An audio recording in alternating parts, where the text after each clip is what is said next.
बोलिए भारत माता की, भारत माता की।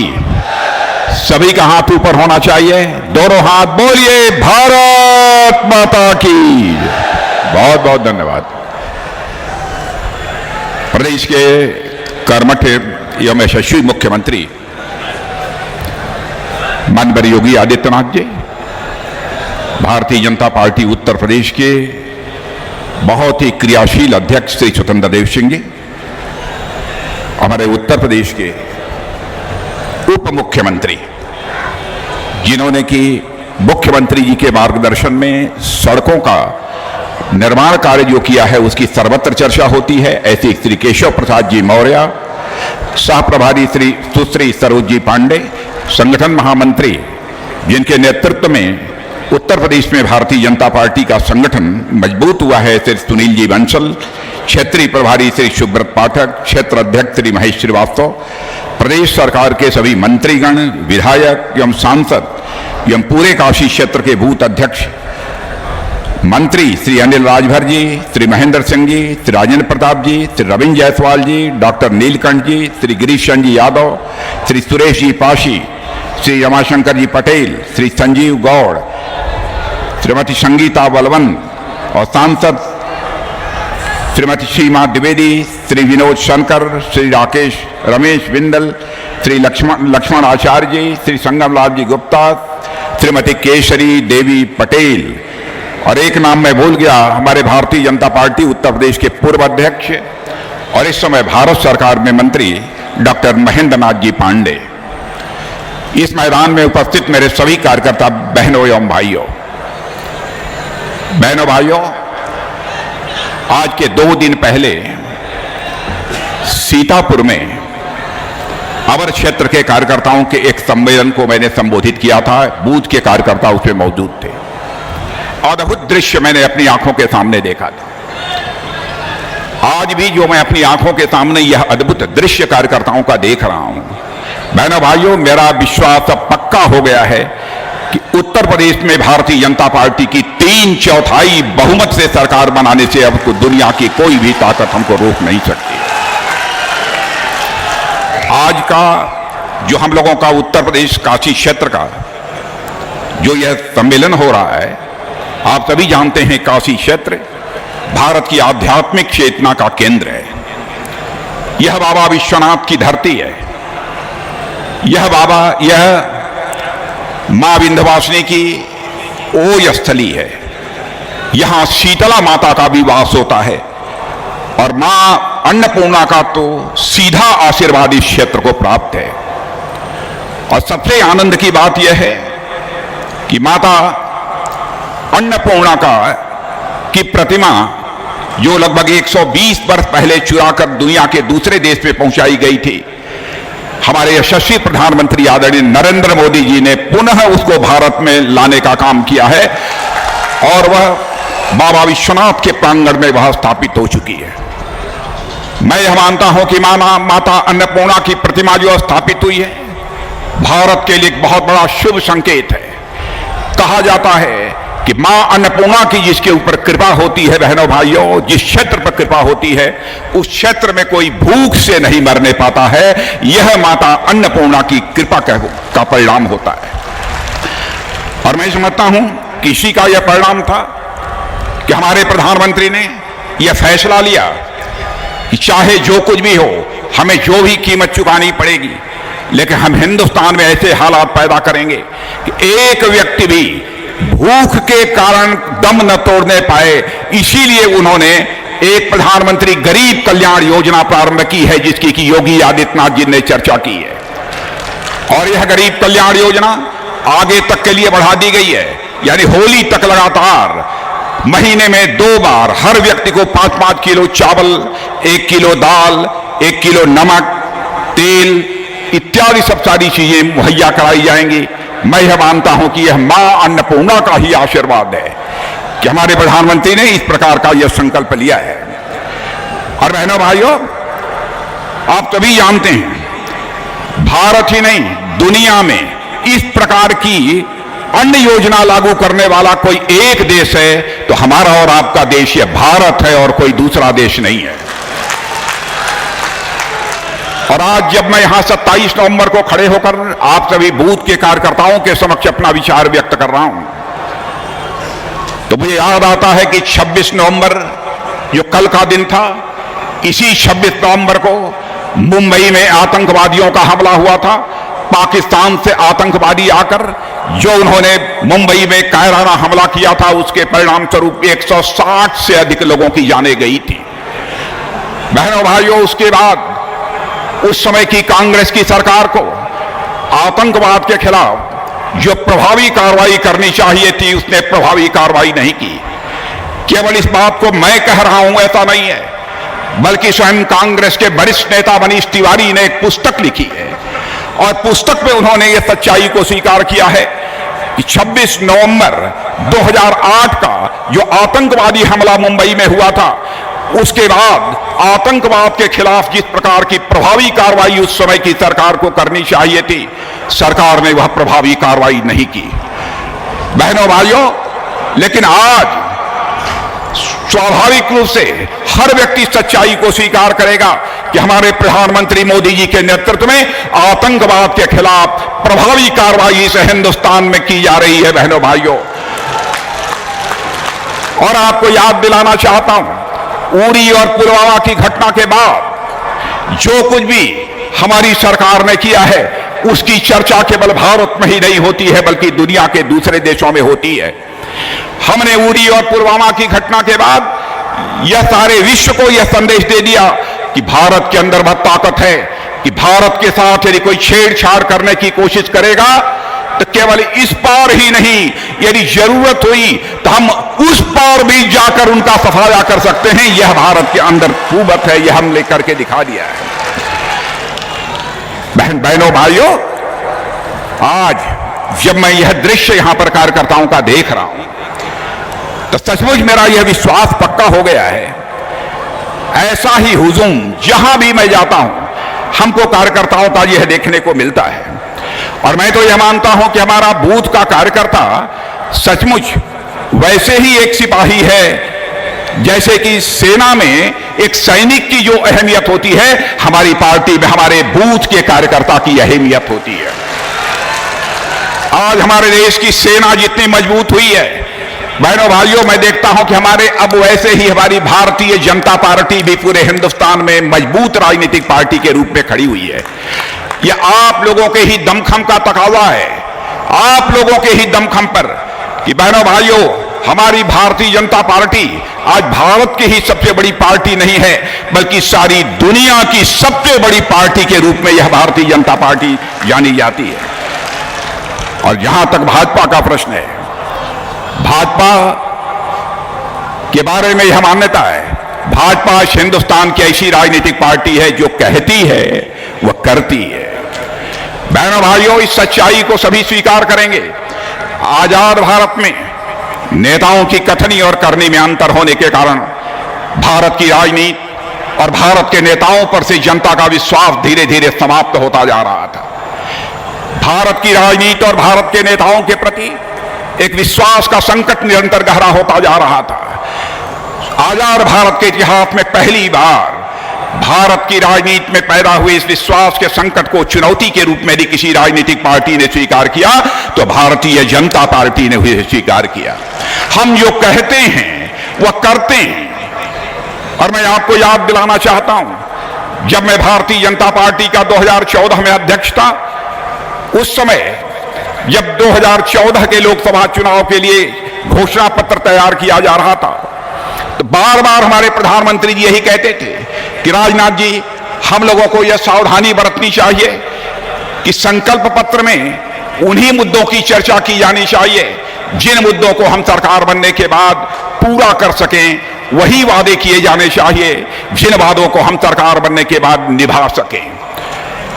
और पुनः 2019 में भी वह घोषणा पत्र तैयार करने की जिम्मेदारी हमारे ही कंधों पर आई थी। उस समय भी हमारे प्रधानमंत्री मोदी जी बराबर यह कहते थे कि राजनाथ जी, जैसे हमने 2014 में किए गए अपने हर वादे को पूरा किया है। इसलिए 2019 में भी यह सावधानी बरतिएगा घोषणा पत्र तैयार करते समय कि हम वही वादे करें जिन वादों को हम पूरा कर सकें। बहनों भाइयों, हम भारत की राजनीति में विश्वास के संकट को गहरा नहीं करना चाहते। भारत की राजनीति और भारत के नेताओं के प्रति विश्वसनीयता का भाव हम पैदा करना चाहते हैं। क्या यह सच नहीं है? 1951 से जब भारतीय जनसंघ की स्थापना हुई थी, बहनों भाइयों, उस समय भी हम लोग कहते थे जिस दिन हमारी सरकार बन जाएगी, जम्मू कश्मीर में धारा 370 के तहत जो उसे एक विशेष दर्जा प्राप्त है, उस धारा 370 को हम समाप्त करेंगे और जम्मू कश्मीर का भी वही दर्जा होगा जो हिंदुस्तान के अन्य राज्यों का दर्जा है। लोग ये कहते थे, ये भाजपा वाले जब जब सरकार आती है, जब जब चुनाव आता है, तब तब यही वादे दोहराते हैं, लेकिन अपने वादे को पूरा नहीं करते। लेकिन हमको कभी क्लियर मेजॉरिटी, स्पष्ट बहुमत नहीं मिला था, इसलिए हम अपने वादे को पूरा नहीं कर पाते थे। हमने यह भी लिखना शुरू किया, हमारी सरकार बनेगी तो अयोध्या की धरती पर भव्य राम का मंदिर बनकर रहेगा, यह भी हम वादे करते थे। तब भी लोग ये कहते थे, ये भारतीय जनता पार्टी वाले ऐसे ही वादे करते रहते हैं, देश की जनता की आंखों में यह धूल झोंकने का काम करते हैं। लेकिन बहनों भाइयों, हम लोगों का दिल जानता था कि हम जनता को गुमराह करके जनता की आंखों में धूल झोंककर हम राजनीति करने वाले लोग नहीं हैं। आपने देखा क्लियर मेजॉरिटी आ गई, चुटकी बजाकर जम्मू कश्मीर की धारा 370 को हमने समाप्त कर दिया और जम्मू कश्मीर का भी वही दर्जा है जो हिंदुस्तान के अन्य राज्यों का है। इतना ही नहीं, आज अयोध्या की धरती पर भव्य राम के मंदिर का निर्माण हो रहा है बहनों भाइयों, जिसे लोग यह मानते थे कि शायद यह स्वप्न कभी साकार नहीं हो पाएगा, वह स्वप्न भी यहां साकार हो गया है। यानी हम जो कहते हैं हम वह करते हैं। एक ऐसी भारतीय जनता पार्टी है बहनों भाइयों, जहां तक विकास का प्रश्न है, कौन इस सच्चाई को नकार सकता है? जब से हमारी केंद्र में 2014 से सरकार बनी है, बहनों भाइयों, हमारा भारत अब दुनिया की नजरों में कमजोर भारत नहीं रहा है। हमारा भारत दुनिया की नजरों में एक ताकतवर भारत बन गया है, मजबूत भारत बन गया है। अंतर्राष्ट्रीय जगत में भारत की प्रतिष्ठा बढ़ी है। अंतर्राष्ट्रीय मंचों पर यदि भारत कुछ बोलता है तो दुनिया बहुत ही गंभीरता पूर्वक सुनती है और उस पर यकीन करती है। यह हमारी छवि बनी है। भारत की बातों को सारी दुनिया में, पूरे अंतर्राष्ट्रीय जगत में बहुत ही गंभीरता पूर्वक लिया जा रहा है। इतना ही नहीं, भारत को कभी लोग समझते थे कि यह भारत बहुत कमजोर भारत है। यह भी करके हम लोगों ने दिखा दिया कि भारत अब हमारा यह कमजोर भारत नहीं रहा है, बल्कि भारत हमारा दुनिया का यह ताकतवर देश बन गया है।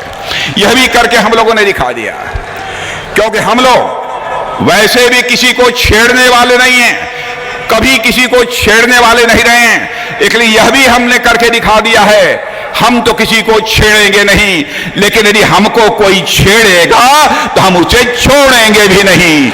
यह ताकत भी भारत ने दिखा दिया है मेरे बहनों भाइयों। यह हुआ है तो केंद्र में हमारी सरकार आने के बाद और हमारे नरेंद्र भाई मोदी के भारत का प्रधानमंत्री बनने के बाद ही हुआ है बहनों भाइयों। और आगे के लिए भी आपको मैं बतला कर जाना चाहता हूं बहनों भाइयों, हमारी सरकार ऐसी सरकार है कि आज तक हमने न दुनिया किसी देश पर कोई आक्रमण किया है, न दुनिया की किसी देश की 1 इंच जमीन पर हमने कभी कब्जा किया है। यह भारत का इतिहास है, क्योंकि भारत के रहने वाले ऋषियों और मनीषियों ने भारत की सीमा में रहने वाले लोगों को ही अपने परिवार का सदस्य नहीं माना है, बल्कि पूरे विश्व में 5 लाख रुपया यह सरकार खर्च करेगी। क्या कभी कोई कल्पना कर सकता था इस प्रकार की व्यवस्थाएं होंगी? भ्रष्टाचार कोई भी सरकार नहीं हो। आदरणीय अटल बिहारी वाजपेयी जी की सरकार को छोड़ दीजिए, कोई भी सरकार नहीं हो जिस सरकार के मंत्रियों के ऊपर भ्रष्टाचार के आरोप न लगे हों। लेकिन आज आप भी सीना ठोक कर कह सकते हैं और हम भी सीना ठोक कर कह सकते हैं बहनों भाइयों, हम लोगों की जो सरकार 7.5 वर्षों से केंद्र में चल रही है मोदी जी के नेतृत्व में, भारत ही नहीं दुनिया का कोई माई मां का लाल उंगली उठाकर नहीं कह सकता किसी मंत्री के दामन के ऊपर कोई भ्रष्टाचार की दाग लगी हुई है। हुकूमत ऐसे चलाई जाती है। मैं याद दिलाना चाहता हूं, राजीव गांधी जी भारत के प्रधानमंत्री थे। प्रधानमंत्री रहते हुए उन्होंने लाचारी व्यक्त की थी, कहा था क्या करें, हम दिल्ली से 100 पैसा नीचे भेजते हैं लेकिन बामुश्किल लोगों तक 15 पैसा पहुंच पाता है, शेष पैसा भ्रष्टाचार की भेंट चढ़ जाता है। प्रधानमंत्री होकर यह लाचारी उन्होंने व्यक्त की थी, लेकिन हमारे प्रधानमंत्री मोदी ने कहा कि हम ऐसी व्यवस्था करेंगे, 100 पैसा भेजूंगा तो नीचे हमारा जो भारत का नागरिक बैठा है उसकी पॉकेट में 100 का 100 पैसा पहुंचेगा, 99 नहीं पहुंचेगा। क्या यह सच नहीं है कि प्रधानमंत्री किसान सम्मान निधि के अंतर्गत 2-2 हजार रुपया हर 4 महीने के बाद जो आपके खाते में भेजा जाता है, पूरा का पूरा पैसा आपके खाते में पहुंचता है? मैं आपसे पूछना चाहता हूं, पहुंचता है कि नहीं पहुंचता है? मैं कांग्रेस के दोस्तों से पूछना चाहता हूं, भ्रष्टाचार पर काबू करने की नीयत चाहिए, और यह नीयत यदि किसी के पास है, केवल भारतीय जनता पार्टी के पास है दोस्तों, और किसी के पास यह नहीं है। विकास का जहां तक सवाल है, विकास के मामले में भी हमारी पार्टी बेजोड़ है बहनों भाइयों। क्या कभी आपने कल्पना किया था, मैं नौजवान दोस्तों से भी पूछना चाहता हूं, बुजुर्गों से भी पूछना चाहता हूं, आपने कल्पना नहीं किया होगा एक दिन वह भी आएगा कि भारत में एक ऐसा मां का लाल भारत का प्रधानमंत्री बनेगा जो यह संकल्प लेगा कि हिंदुस्तान में एक जिला भी शेष नहीं बचेगा जिस जिले में कम से कम एक मेडिकल कॉलेज न बन जाए। बहनों भाइयों, ऐसा एक भी जिला शेष नहीं बचेगा। क्या इसकी कल्पना आपने कभी की थी? यदि उत्तर प्रदेश को देखें, 2012 से लेकर 17 तक यहां पर समाजवादी पार्टी की हुकूमत थी। 2017 से आज तक यहां पर भारतीय जनता पार्टी की हुकूमत है। योगी आदित्यनाथ जी के नेतृत्व में हमारी सरकार काम कर रही है। बहनों भाइयों, मैं बधाई देना चाहता हूं योगी जी को कि आपके नेतृत्व में जो सरकार चल रही है, किसी भी मंत्री के ऊपर किसी मां के लाल की हिम्मत नहीं हुई कि उंगली उठाकर कह दे कि उसके दामन पर कोई भ्रष्टाचार की दाग लगी हुई है। आज मुख्यमंत्री के नाम पर ही गुंडे बदमाशों के, माफियाओं के दिल में दहशत पैदा हो जाती है, उनके दिल की धड़कन बढ़ जाती है। कानून और व्यवस्था की स्थिति जब तक बेहतर नहीं होगी बहनों भाइयों, तब तक न तो हम राज्य का विकास कर सकते हैं, न तो हम देश का विकास कर सकते हैं। बिना कानून और व्यवस्था के हालात को चुस्त दुरुस्त किए हुए देश का विकास नहीं किया जा सकता। और मैं कह सकता हूं, उत्तर प्रदेश में कानून और व्यवस्था के हालात ठीक होने का ही यह परिणाम है कि आपको जानकर आश्चर्य होगा, हर कार्यकर्ता नोट कर ले, 5.25 लाख करोड़ रुपए का निवेश हुआ है, देशी और विदेशी, यहां पर उद्योग लगाने के लिए, यहां पर फैक्ट्रियां लगाने के लिए हुआ है। आज तक उत्तर प्रदेश के इतिहास में लाख करोड़ रुपए का कभी नहीं हुआ है। 4 वर्षों के अंदर हमारी सरकार ने, योगी जी की सरकार ने करके दिखा दिया है कि 5.25 लाख करोड़ रुपए का निवेश हुआ है। बहनों भाइयों, यह छोटी उपलब्धि नहीं है।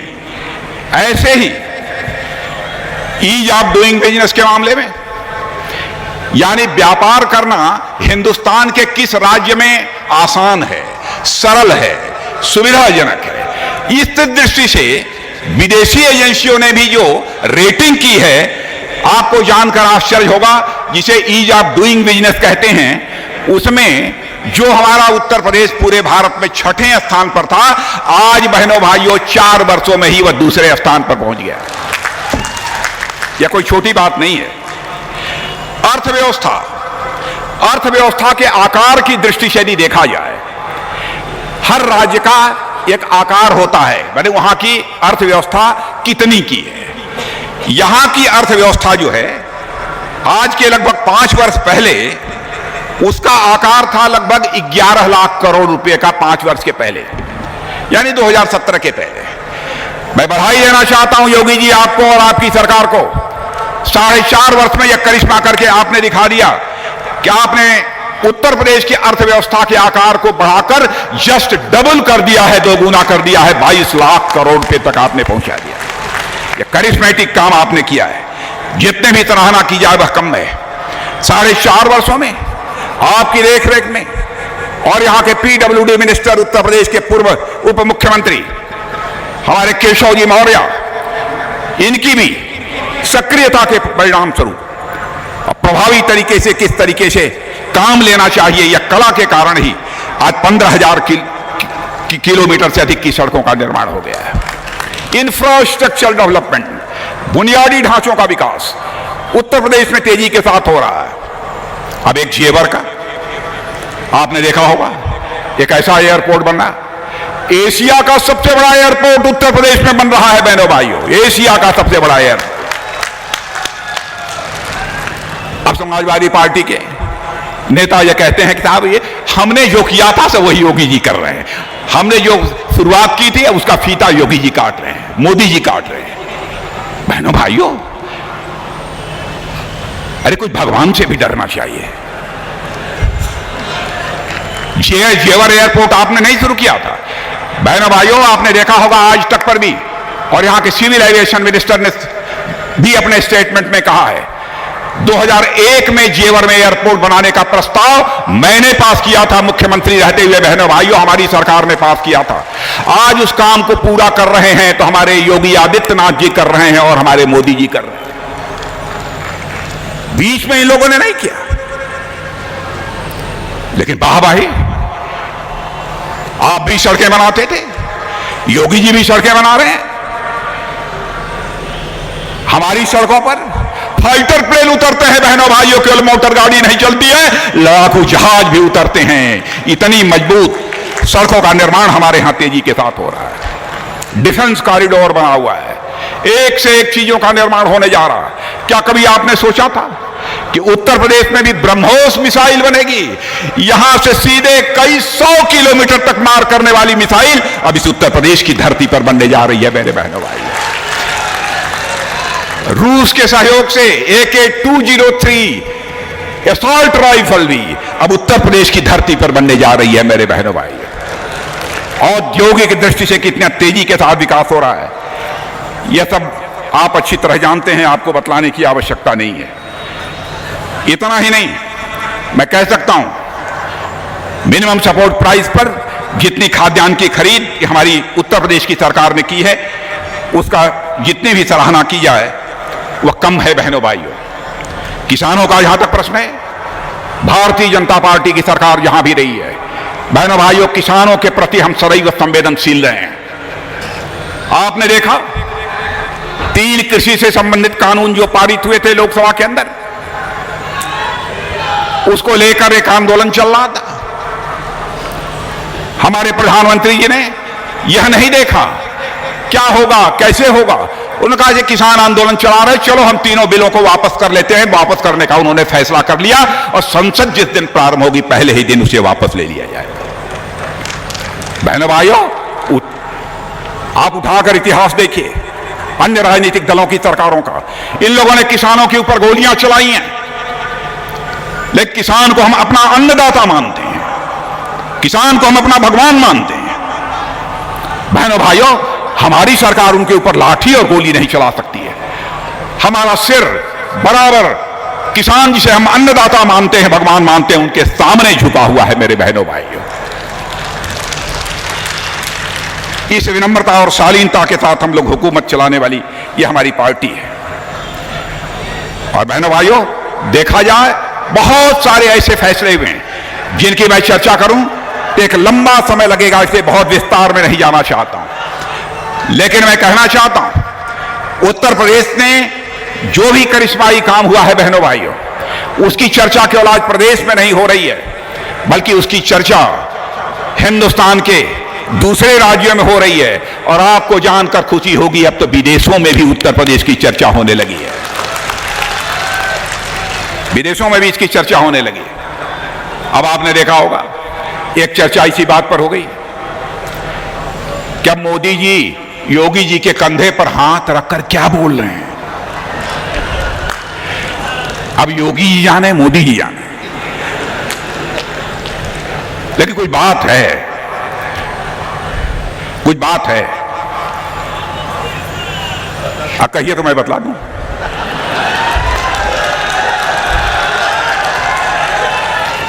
बता दें कि ना बताएं? मोदी जी योगी जी को यह कह रहे थे कि मोदी जी, योगी जी, आप चिंता मत करिए, आप चिंता मत करिए, धड़ाधड़ बैटिंग करते जाइए क्रिकेट के मैदान में, धड़ाधड़ बैटिंग करते।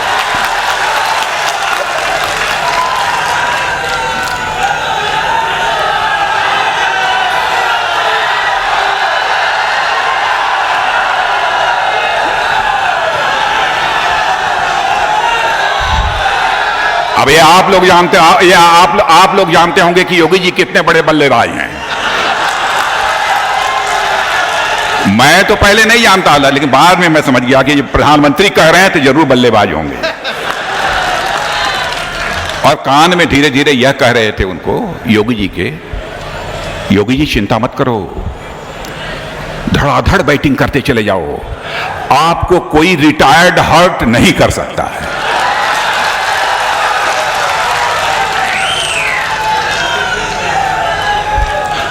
और साथ ही साथ यह भी कहा कि ना तो आप हिट विकेट हो सकते हैं। मतलब समझ गए? कितने लोग समझे जरा बतलाइए? क्रिकेट वाले सब समझ गए। बहनों भाइयों, इसीलिए मैं कहने आया हूं, मजबूत सरकार है, ताकतवर सरकार है। एक योगी जी, उनके दोनों सहयोगी केशव प्रसाद जी मौर्य, डॉक्टर दिनेश जी शर्मा उप मुख्यमंत्री, मंत्रिमंडल। बहनों भाइयों, किसी की योग्यता, क्षमता और प्रतिभा पर सवाल या निशान नहीं लगाया जा सकता। इसलिए मैं आप सबसे अपील करने आया हूं। लेकिन जब मैं कभी अतीत की तरफ झांक कर देखता हूं, पिछले चुनाव में वहां बहुत बुआ बबुआ, बुआ बबुआ, आप लोगों ने, पीछे के लोगों ने सुना है। बहनों भाइयों, मैं किसी को बुआ बबुआ नहीं कहता हूं, जिंदगी में मैंने कहा है, ना कभी मैं कहना चाहूंगा।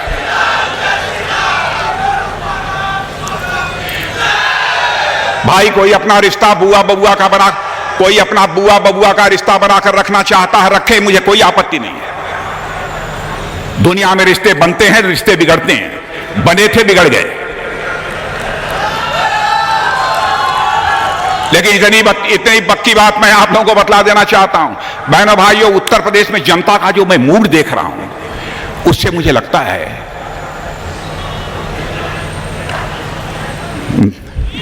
ठीक नहीं ले।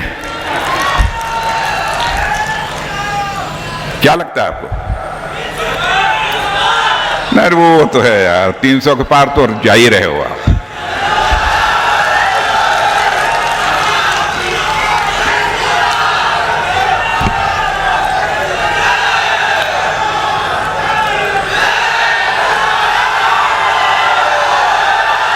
आप कहेंगे तो मैं बतला दूंगा, आप कहेंगे तो मैं बतला दूंगा। बता दें, बता दें। मैं यह बताने के लिए आया हूं मेरे बहनों भाइयों, उत्तर प्रदेश की जनता इस समय कह रही है, देखिए मैं बुआ बबुआ किसी को नहीं मानता, मैं सबको समान मानता हूं, लेकिन उत्तर प्रदेश की जनता इस समय यह कह रही है कि उत्तर प्रदेश में न बबुआ चाहिए और न उत्तर प्रदेश में बुआ चाहिए, उत्तर प्रदेश में केवल बाबा चाहिए, बाबा चाहिए, बाबा चाहिए।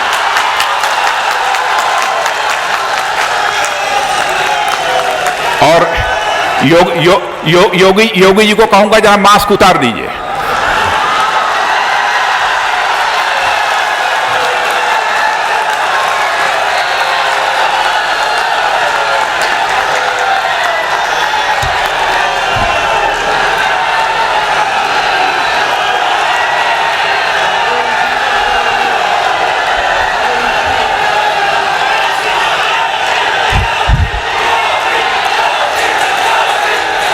और मेरे बहनों भाइयों,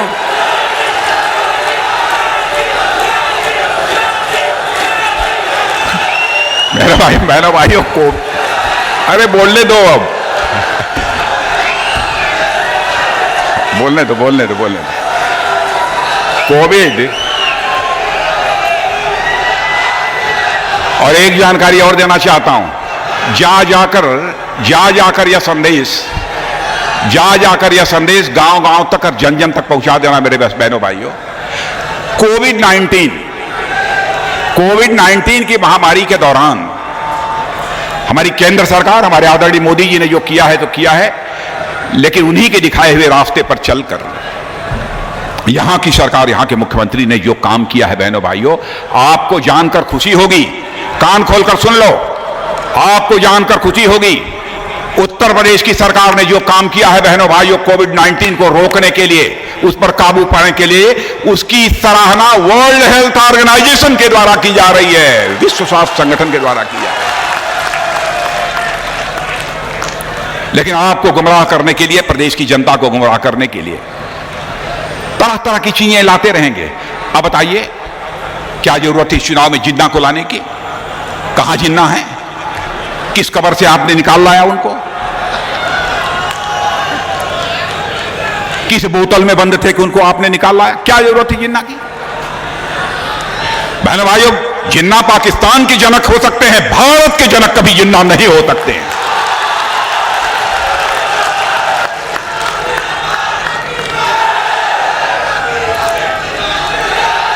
समाज को टुकड़े टुकड़े में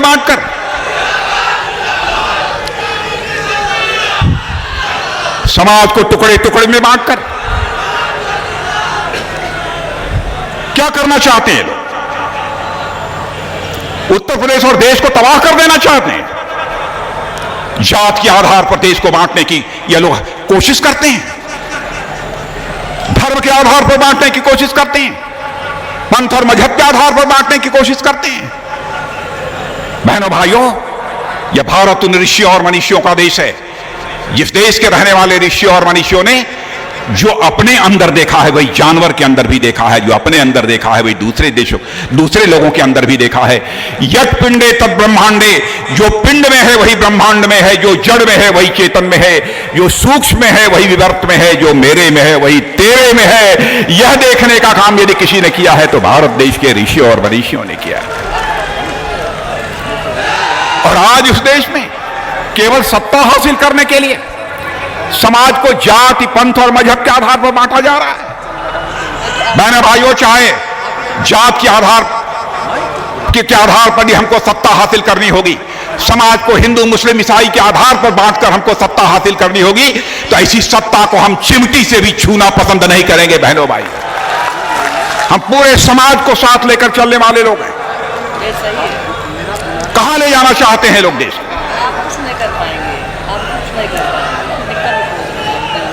बहनों भाइयों, आप सबके दरवाजे जाइए, सबसे अपील कीजिए, यह सशक्त भारत बनाने के लिए, मजबूत भारत बनाने के लिए देश के सबसे बड़े राज्य उत्तर प्रदेश का भी सशक्त होना, प्रभावी होना यह आवश्यक है।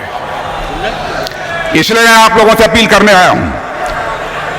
और बहनों भाइयों, मैं सच में बतलाऊं आपको, कल और आज मैंने कुछ बूथ के कार्यकर्ताओं को टेलीफोन मिलाकर बात किया था।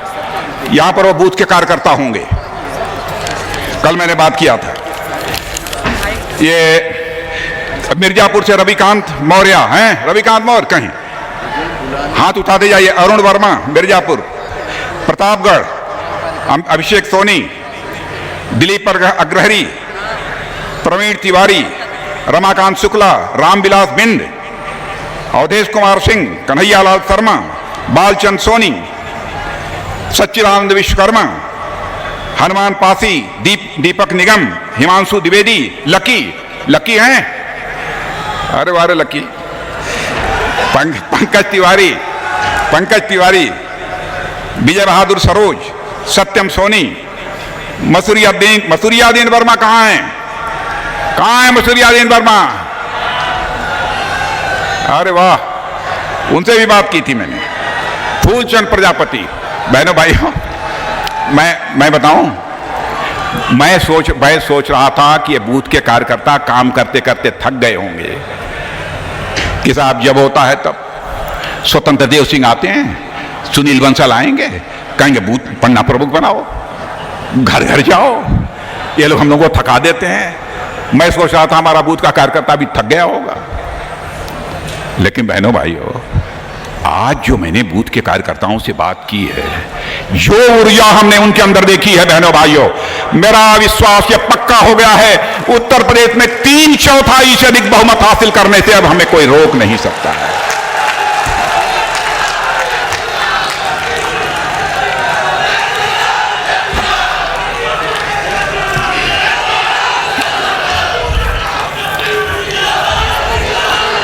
बहनों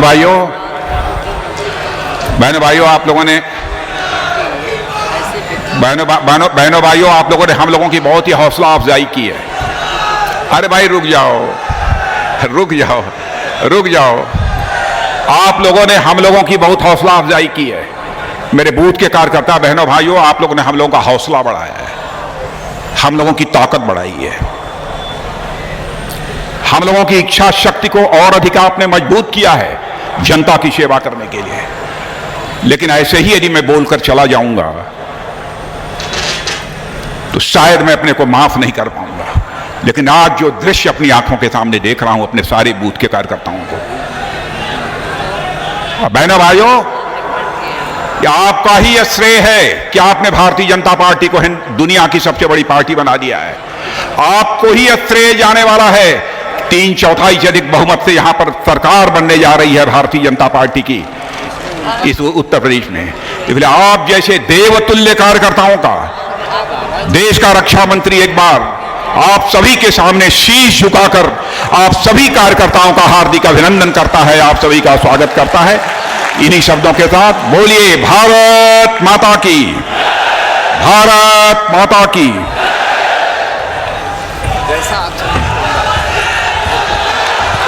मैं आज के कार्यक्रम के मुख्य अतिथि का मार्गदर्शन जो हम सब कार्यकर्ताओं को प्राप्त हुआ, मैं बूथ अध्यक्षों के माध्यम से आपको ये विश्वास दिलाना चाहता हूं कि आपके मार्गदर्शन पर हम सब कार्यकर्ता काम करके 3/4 का बहुमत से उत्तर प्रदेश में सरकार बनाने का काम करेंगे। आज हम अपने रक्षा मंत्री आदरणीय राजनाथ सिंह जी, अपने मुख्यमंत्री आदरणीय योगी जी, प्रदेश अध्यक्ष स्वतंत्र जी, अपने भारत सरकार के मंत्री महेंद्र नाथ पांडे जी, अपने उप मुख्यमंत्री केशव प्रसाद मौर्य जी, अपने सरोज पांडे जी, सुनील बंसल जी, सभी का अभिवादन करते हुए सभी के प्रति आभार व्यक्त करता हूँ। अपने बूथ अध्यक्षों के प्रति भी आभार व्यक्त करता हूँ। पत्रकार मित्रों के प्रति